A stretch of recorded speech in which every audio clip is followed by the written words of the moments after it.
अजीत देवल साहब ने दौरा किया है इसराइल का भी मार्च में पिछले महीने, और उसके बाद ही ईरान के साथ मामला हो गया।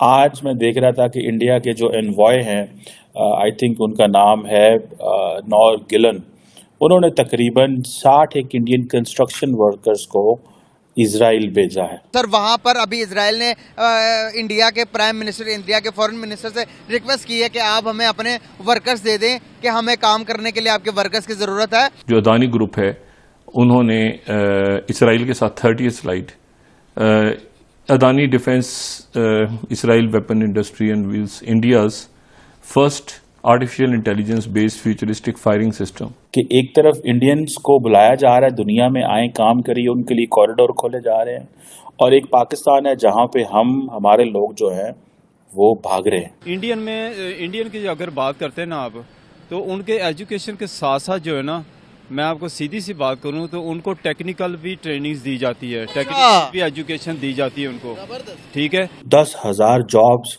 जो है स्किल्ड लेबर्स की इजराइल में रिक्वायर्ड है, और उसमें हरियाणा एंड यूपी में काम हो रहा है। And the Taiwanese need to understand that very clearly. अब आपको समझ में आया कि भारत इनको रिकॉग्नाइज क्यों नहीं करता है? कहीं ना कहीं यार हमारी गवर्नमेंट को भी थोड़ा पता है कि ये गधे हैं, you can't expect anything good from these people. On spot interview मिलते हैं, $1,600 तनख्वाह मिलती है। अब $1,600 is a lot of money. Pakistani तो आप समझ लें कि ये 5 लाख के करीब तनख्वाह होगी। उनका जो एक पढ़ा लिखा लोग है ना, वो उससे पूछा जाए तो वो क्या है, उसको रीगर के काम का भी पता है, उसको मैकेनिकल काम का भी पता है, उसको इलेक्ट्रिकल काम का भी पता है, क्योंकि वो सीख के आया हुआ है।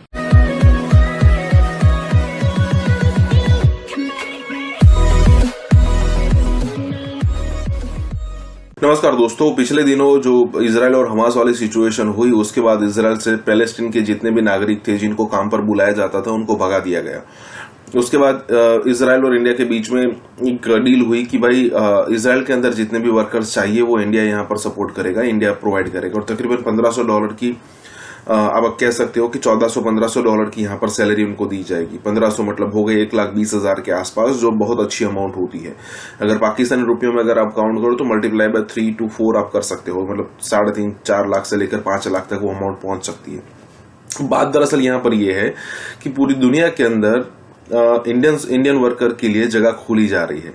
अब पिछले दिनों आप देखिए हरियाणा और उत्तर प्रदेश, शायद वहां से इन सारे जो 60 लोग गए हैं और आने वाले दिनों में और भी जाएंगे।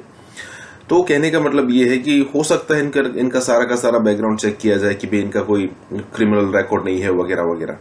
और देखिए एक बार अगर सेट हो गया ना कि भाई इंडियन वर्कर वहां पर, मतलब उनको सेट हो गया, इंडियन वर्कर को, इजराइल को तो सेट हो गया होगा, फिर आप देखिएगा कि इजराइल भर कर इंडियंस ले जाएंगे वहां पर, क्योंकि उनको पता होगा कि भाई इनसे कोई डर नहीं है। सबसे पहले जैसे वो पैलेस्टाइन वाले लोगों से था, ऊपर से ये शांति से काम करते हैं और कोई मतलब अलग चीज की बवाल नहीं होती उनकी।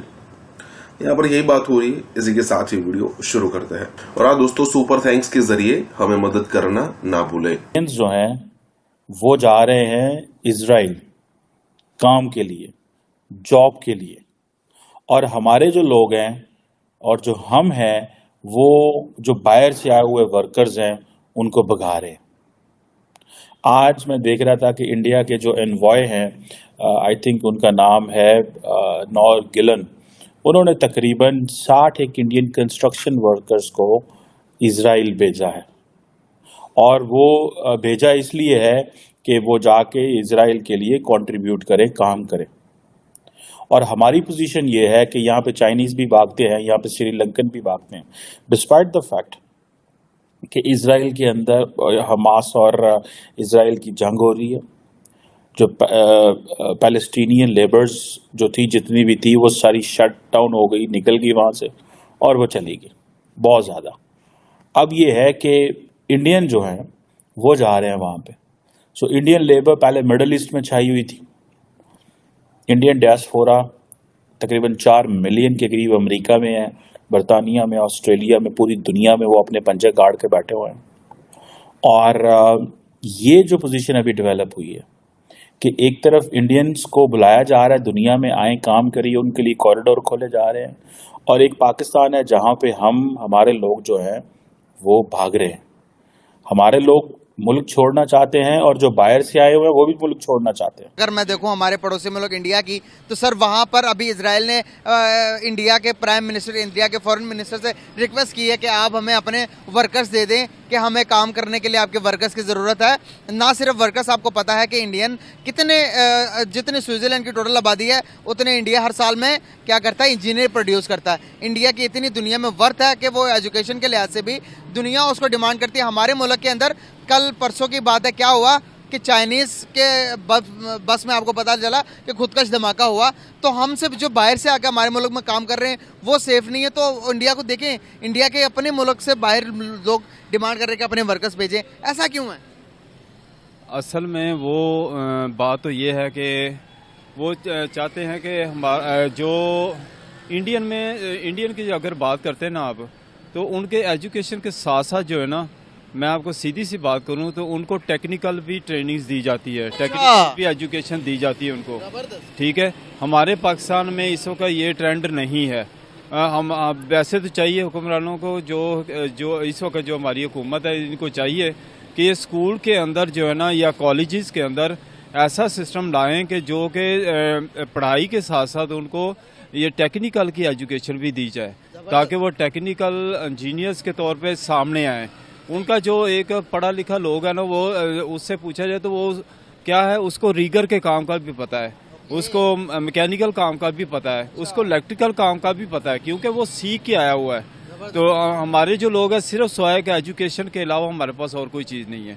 तो टेक्निकल एजुकेशन हमारे पास नहीं है, तो टेक्निकल होनी चाहिए। अब वो कहते हैं जी कि हमें 50,000 से 1,00,000 वर्कर्स चाहिए, 50,000 से 1,00,000 वर्कर्स चाहिए, और इसके लिए वो they are working on that. ठीक है जी। और मेरी इतलात के मुताबिक जो हरियाणा है और यूपी है, 10,000 जॉब्स जो हैं स्किल्ड लेबर्स की इजराइल में रिक्वायर्ड है, और उसमें हरियाणा एंड यूपी में काम हो रहा है। ठीक है जी। ये हरियाणा की स्टेट गवर्नमेंट इसके ऊपर कर रही है, जिसमें कारपेंटर्स भी चाहिए, ब्लैक स्मिथ भी चाहिए, टाइलर्स, प्लास्टर्स, बहुत लोग चाहिए। ठीक है जी। ऑन स्पॉट इंटरव्यू मिलते हैं, $1,600 तनख्वाह मिलती है। अब $1,600 is a lot of money. ठीक है जी। ये इंडिया के हिसाब से वो 5-6 गुना ज़्यादा पैसा है। पाकिस्तानी तो आप समझ लें कि ये 5 लाख के करीब तनख्वाह होगी in case if you are in Pakistan. तो इंडिया की करेंसी अगर पाकिस्तान से डबल ट्रिपल है, तो आप ये अंदाज़ा लगा लें कि ये 1.5 लाख के करीब तो तनख्वाह होगी उधर। ठीक है। सो ये that makes a lot of money for the workers.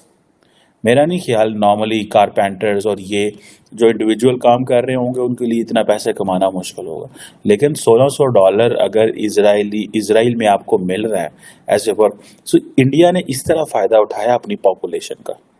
वो अगर 1.4 बिलियन करते हैं तो वो फॉरेन डायरेक्ट इन्वेस्टमेंट भी लेके आते हैं, एंड देन अपने लोग चीप लेबर बाहर भी भेजते हैं और बाहर से बिजनेस भी लेके आते हैं और उनको कहते हैं हमारी लेबर है, इनसे काम लें,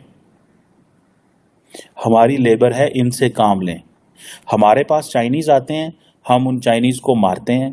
पहले उनको कहते हैं मस्जिद में हमने नमाज़ पढ़नी है, जाते हैं वह 2-2 घंटे लगाते हैं। अगर चाइनी आपको पूछे कि तुमने इतनी देर क्यों नमाज़ पढ़ी, तो आप उसे काफर कह के, गालियां दे के, उसके ऊपर ब्लास्फेमी के चार्जेस लगा के उसकी छुट्टी करा देते हैं।